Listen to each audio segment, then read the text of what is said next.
Hello guys! Another day, another vlog. At ngayong araw nga guys ay napaka-busy ko dahil meron nga pala akong online class. Habang nag-online class nga pala ay nagpipirito kami ni Ate Myla nitong daing na tilapia at eto nga pala ang uulamin namin dahil nga napakasarap ng mga ganitong ulam kapag ganitong araw. At nga pala guys, ngayong araw nga pala ay naalala natin Ate Myla na may binigay nga pala si Miko sa kanyang dalagang bukid at gagawin nga pala namin itong daing.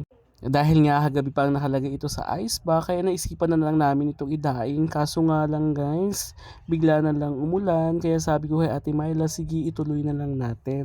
Para hindi masira ang gagawin naming daing, sinabi ko sa kanya na ibababad na lang namin ito sa asin, suka at bawang at bukas na lang namin ito ibibilad kapag medyo maganda na ang sikat ng araw.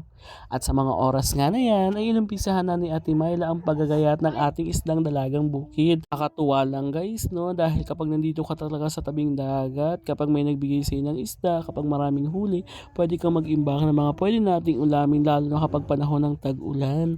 At sa mga oras nga na yan ay patuloy pa rin siya sa paggayat ng mga isda samantalang ako ay nanonood lang at eto ako naman ang huhugas ng mga isda nito at kailangan nating tanggalan ito ng hasang at mga bituka.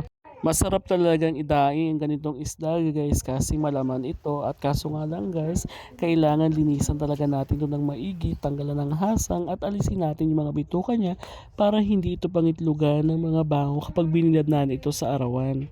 At sa mga oras nga na yan guys, patuloy kong nililinisan yung isda para matanggal na rin yung mga hasang at para matanggal na rin yung mga bituka para naman kahit papaano ay maging malinis at masarap ang ating daing. Naalala ko nga pala guys, laging sinasabi sa akin ni mama na kapag gumagawa ka ng mga ganitong pagkain, kailangan talagang laging malinis ang preparation mo, malinis ang pagkakagawa para matumagal ang buhay niya. Kasi nga guys, ang ganitong pagkain, lalo na ang pag-iimbak ng mga daing, bagoong o mga ganitong klase ng pagkain, kapag ito ay nadapuan ng langaw at naitlogan nila, mabilis kumalat ang uod at masisira agad ang ginagawa natin. Kaya naman inisa-isa ko talaga ang pagtanggal ng hasang para naman hindi bumaho ang ating gagawing daing mamaya na kapag ito ay natapos na natin. At sa mga oras nga na yan guys ay natapos na si Ate Myla at salamat guys at inugasan namin ito pa isa-isa at dinouble check niya din yung pagtanggal ko ng hasang. Bigla nga akong nahiya guys kasi sabi ni Ate Myla may mga naiiwan pa daw na bituka kaya inulit niya uli yung pagkahugas ko. Pasensya na kasi hindi talaga ako sanay sa mga ganitong gawain. Talagang mahilig talaga ako kumain lang at mahilig lang talaga ako makialam pero hindi talaga ako ganun kagaling. Pero pagdating naman sa pagtitimpla ng ganito guys, talagang masarap ako magtimpla. Kaya sabi ni Ate Myla, ako naman daw ang bahala sa pagtitimpla. Matapos niyang hugasan ay nilagyan ko na ito ng asin, bawang at nilagyan ko na rin ito ng suka para ma-absorb niya ito. At ayan nga guys, nung malagyan na natin siya ng mga asin, pinatas na natin ito ng isa-isa guys. At alternate guys is the asin para lahat talaga guys ay ma-absorb niya yung mga ingredients na ilalagay natin.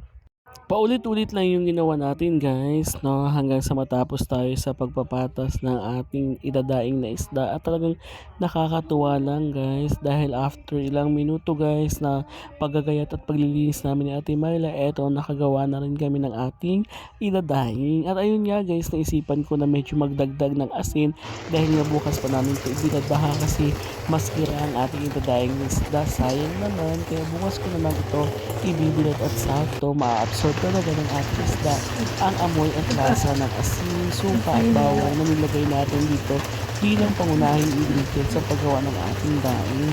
Bukas na natin ito ibibilad para naman kahit paano guys ay matuloy na siya at pwede natin siyang pirituin. Sa amin kasi guys, ang ginagawa namin kapag sa oriental kung sa amin yung mga ganitong isda, pagkagawa namin yung umaga, mamayang gabi, ulam na agad namin siya. Pero ang tawag namin sa ganung proseso ay naman yun. Kapag ang kapatid ko guys, ginagawa niya naman magitan sa asin, toyo yung pwede natin gamitin at ilalagay yung paminta para mas maging maginamnam.